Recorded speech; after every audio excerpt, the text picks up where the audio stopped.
Esse cemitério é um lugar muito bonito, mas como todo cemitério, ele traz tristeza. É claro que traz tristeza. Ao vermos aqui tantas pessoas que existiram, pessoas que amaram, que foram amadas, tiveram relacionamentos, pais, mães, filhos. Certamente a dor da partida é relembrada até hoje por aqueles que ficaram. Eu já passei por essa experiência de receber a notícia da morte de alguém da minha família. E essa informação da morte, a notícia da morte, é algo que sempre traz muita tristeza, traz revolta. Revolta às vezes com a própria existência. Por que existe a morte? Só quem perde um filho, quem perde um ente querido, só quem tem a sua família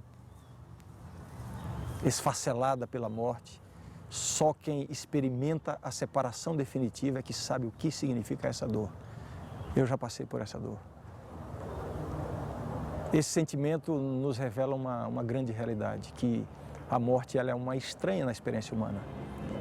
Nós, na verdade, nunca vamos aceitar a morte como uma coisa natural, embora saibamos que é natural. Nós nascemos, vivemos a nossa vida biológica aqui, sabemos que um dia isso vai acabar, a morte nos alcançará, mas apesar de termos isso na mente, esse ciclo, ele contraria algo que está dentro de nós. Quando nós vamos à Bíblia, nós descobrimos algo muito interessante a respeito da morte. Na verdade, a Bíblia nos revela que nós não fomos criados para morrer. Deus nos criou para vivermos eternamente. É por isso que a morte é sempre indesejada, a morte sempre trará tristeza e sempre será encarada como uma intrusa na experiência humana. E além de todo essa dor que envolve a experiência da morte quando alcança alguém da família, existe ainda um mistério que envolve a experiência da morte. É o mistério do que acontece quando uma pessoa morre. Eu tenho certeza que essa interrogação já pairou pelo menos uma vez na sua cabeça. O que acontece? As religiões tentam explicar de muitas formas, cada uma tem uma explicação diferente. A ciência explica de uma forma, os céticos explicam de outra. Mas afinal de contas, o que de fato acontece? O indivíduo morreu. Qual é o destino final do ser humano? Para onde vai, se é que vai para algum lugar? Existe uma experiência além da morte, uma experiência consciente? Ou será que tudo acaba aqui mesmo? Mais uma vez eu quero me reportar à palavra de Deus, à Bíblia. Porque a Bíblia é a base para todas as nossas grandes convicções. A Bíblia nos dá essa explicação. E eu quero agora começar a contar uma história para vocês. Uma história que está na Bíblia. E essa história, acompanhada de diversas declarações da palavra de Deus, nos esclarecem exatamente o que acontece quando uma pessoa morre. Você quer saber? Então eu vou começar a história. Deus criou o ser humano e os colocou, ao casal, Adão e Eva, os colocou lá no Jardim do Éden. Eu tenho a impressão que você conhece essa história. A intenção de Deus era que eles fizessem uma escolha, a escolha de permanecerem ligados ao Criador. Se eles fizessem essa escolha, eles receberiam como recompensa a vida eterna. Deus poderia ter criado o ser humano programado para obedecer, mas isso contraria o caráter de Deus, porque Deus criou o ser humano para manter com ele um relacionamento de amor. E um relacionamento de amor só é possível se houver liberdade para servir ou não servir, para obedecer ou não obedecer. E Deus deu essa liberdade ao ser humano. E é por isso que Deus colocou o ser humano à prova. Mas foi uma prova muito simples, você há de convir comigo. Deus plantou o Jardim do Éden e disse assim: de toda a árvore do jardim vocês podem comer livremente, menos de uma. Da árvore do conhecimento do bem e do mal, desta árvore vocês não podem comer. Vejam que Deus deu muita liberdade e somente uma restrição. E aí então, pela primeira vez, a Bíblia faz referência à morte. Essa referência está nas próprias palavras de Deus. Quando ele, depois de ter falado sobre a árvore do conhecimento do bem e do mal, Deus disse assim: porque no dia em que dela comeres, certamente morrerás. Veja bem quais foram as palavras de Deus. No dia em que dela comeres, certamente morrerás. Deus estava com isso demonstrando que a vida permanente, a vida eterna, ela é o resultado de manter-se obediente a Deus. Com a desobediência, o homem passaria a ser um ser mortal. E foi isso que aconteceu. Mas vamos ver o que foi que ocorreu naquela ocasião. Depois que Deus deu a ordem, no dia em que dela comeres, certamente morrerás, aí então entra em cena o inimigo de Deus. Aquele anjo que foi expulso do céu. Aquele anjo rebelde que tentou usurpar o lugar de Deus no céu e foi expulso juntamente com muitos anjos que o seguiram. Este anjo rebelde, o diabo, Satanás, ele queria assumir o governo do planeta recém-criado. E para assumir o governo do planeta recém-criado, ele precisaria fazer com que o ser humano que estava ali representando a Deus no planeta passasse para o lado dele, do inimigo. E então ele colocou a sua mão de engano. A Bíblia nos conta que Eva se aproximou da árvore proibida e então o diabo falou a ela, incorporado numa serpente. O diabo disse assim: é verdade que Deus disse que vocês não podem comer de todas as árvores do jardim? Vejam que não foi bem isso que Deus tinha dito. Deus tinha dito: de toda a árvore do jardim comerás livremente, menos de uma. O inimigo então tenta distorcer as palavras de Deus. Na verdade, o primeiro passo que ele dá para derrotar o ser humano é lançar dúvidas com relação à palavra de Deus. Deus disse: de toda árvore comerás livremente, menos de uma. E ele diz: é verdade que Deus disse que vocês não podem comer de toda árvore? Eva então, com algumas palavras, disse que sim, que Deus disse que eles não poderiam comer de uma árvore. E então o inimigo faz uma declaração. Ele tinha uma chance para derrotar o ser humano. E você sabe que quando você tem uma única chance, você tem que fazer o que você puder fazer da melhor maneira possível. Há pouco tempo atrás nós vimos a Copa do Mundo e houve uma partida na Copa do Mundo que é inesquecível. Será inesquecível na história do futebol. Gana e Uruguai. Quartas de final disputando uma vaga para a semifinal. O jogo terminou 1-1, foi para a prorrogação 1-1. No último lance, o último momento da partida, Gana ia fazendo um gol na seleção do Uruguai, quando o zagueiro do Uruguai colocou a mão. Eu acho que você viu essa cena, ele foi expulso, mas impediu o gol. O tempo havia acabado, foi pênalti, e agora o atacante Gian estava diante da bola para dar aquele que certamente seria o chute mais importante da sua carreira. Toda uma nação já estava praticamente comemorando a vitória. Bastava fazer o gol, não haveria tempo mais. Tanto é que depois da cobrança do pênalti, a bola nem teve mais saída. Ele chutou a bola, bateu no travessão e foi para fora. Lá no Jardim do Éden, Satanás sabia que ele só teria uma chance. Era como se fosse uma cobrança de pênalti no momento final da partida. E então ele elaborou a sua maior mentira, o seu maior engano.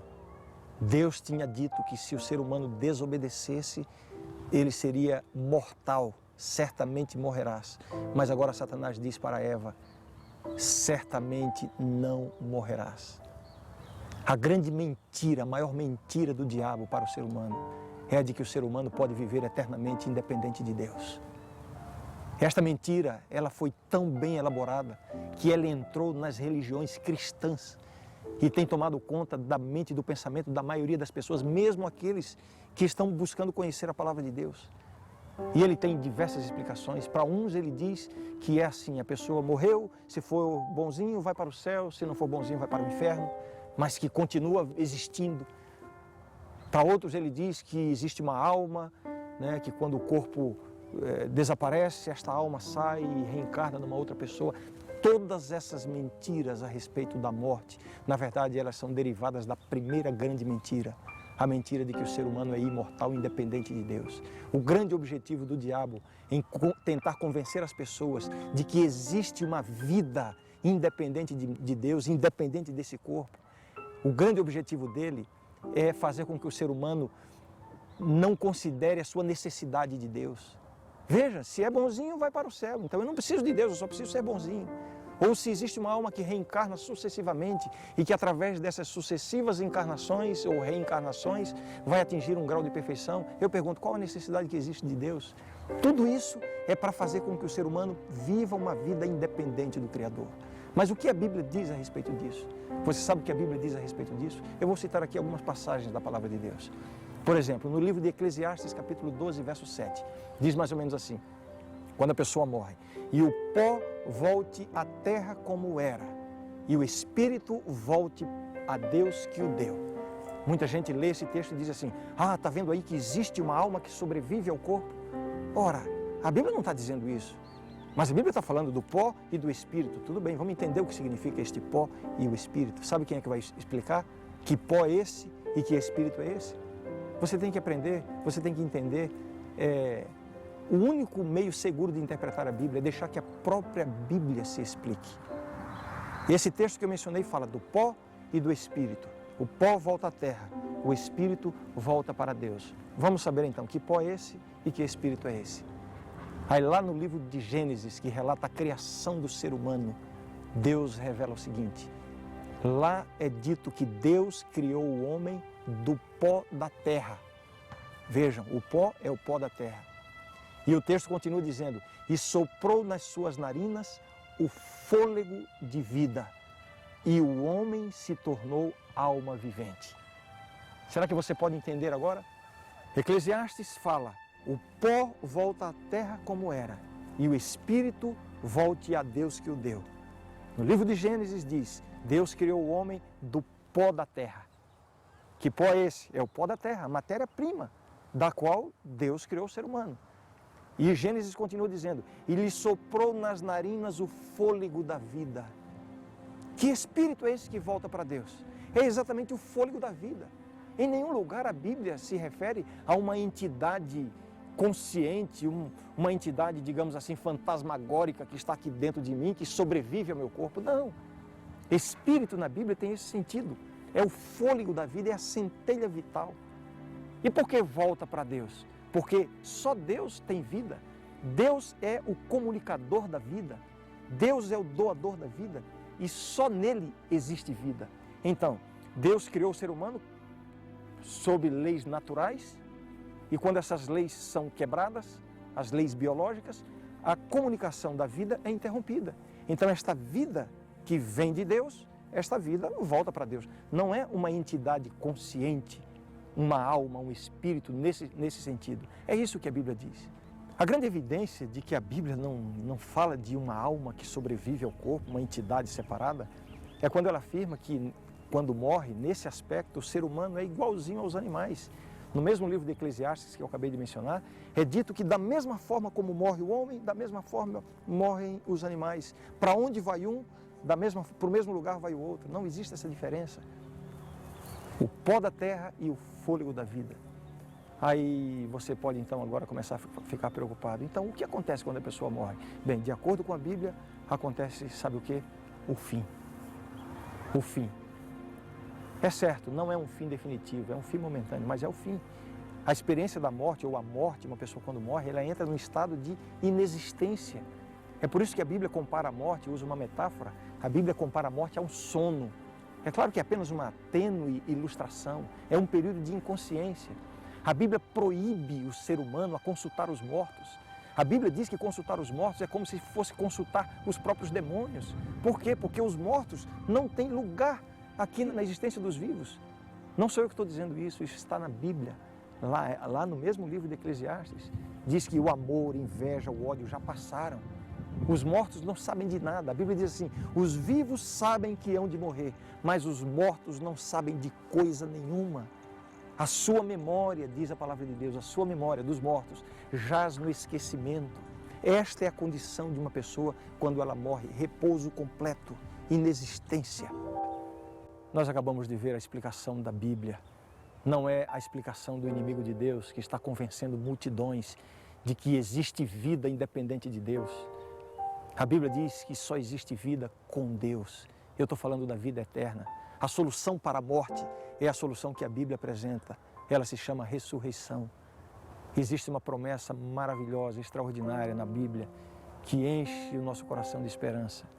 Essa promessa diz assim, bem-aventurados, ou seja, felizes, os que desde agora morrem no Senhor. Aqueles que morrem em Cristo, na verdade, estão guardados para a ressurreição final. E a Bíblia está cheia de passagens mostrando que esta ressurreição vai acontecer. Ela será uma realidade. Ela vai acontecer no grande dia da volta de Jesus.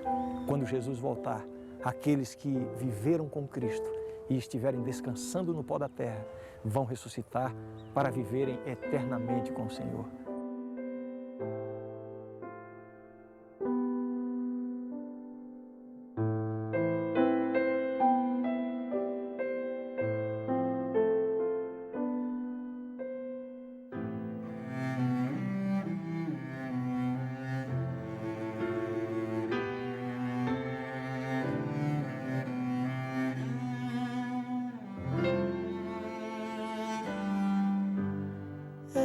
Mesma aragem que levanta as folhas, a mesma paisagem da minha janela, e os muros caiados, os motores ao longe e o marchar dos ponteiros.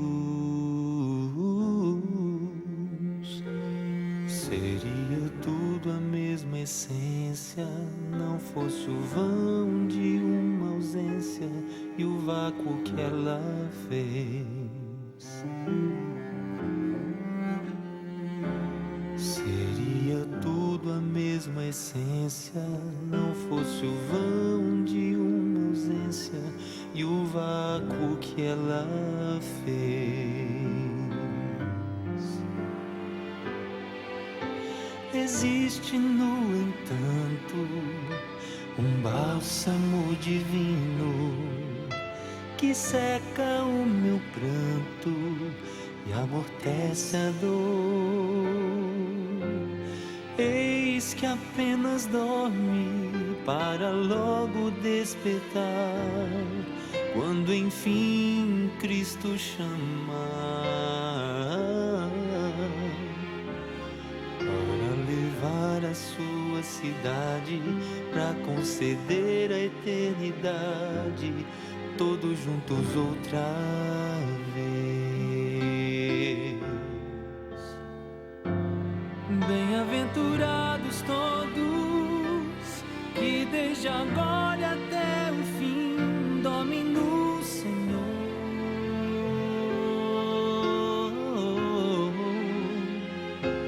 Suas obras vão com eles, sua coroa está guardada. Será o fim de toda dor, o fim de toda dor. Bem-aventurados todos que dormem no Senhor, os que morreram na esperança da volta de Jesus, receberão a boa herança, partilharão de sua luz, e nós os que ficamos, confirmemos nossa fé, pois Cristo é garantia, o reencontro certo é. Bem-aventurados todos que desde agora